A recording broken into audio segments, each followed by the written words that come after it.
Godavari, Krishna delta మినహా రాష్ట్రంలో మిగిలిన అన్ని ప్రాంతాల్లోనూ హార్టికల్చర్ సాగును విస్తృతంగా ప్రోత్సహించాలని సీఎం చంద్రబాబు అధికారులకు సూచించారు. సచివాలయంలో హార్టికల్చర్ పై సమీక్ష నిర్వహించిన ముఖ్యమంత్రి అధికారులకు పలు సూచనలు చేశారు.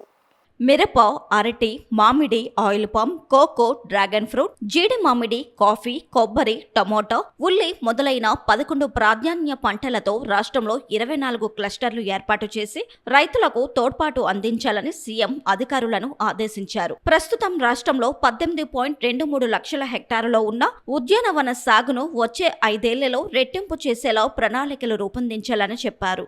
ఆయిల్ పామ్, కోకో, కొబ్బరి పంటల డిమాండ్ దృష్ట్యా రైతులకు ఈ పంటల సాగుపై అవగాహన కల్పించాలని సూచించారు. ప్రపంచంలో కోకో సాగులో 1% కన్నా తక్కువ మన దేశంలో సాగవుతుందని, ప్రపంచం మార్కెట్లో ఉన్న డిమాండ్ను అందిపుచ్చుకునేలా 1,00,000 ఎకరాల్లో కోకో సాగు చేసేలా చూడాలని చెప్పారు. మైక్రో ఇరిగేషన్ కు అత్యధిక ప్రాధాన్యతనివ్వాలని సీఎం ఈ సందర్భంగా అధికారులకు సూచించారు.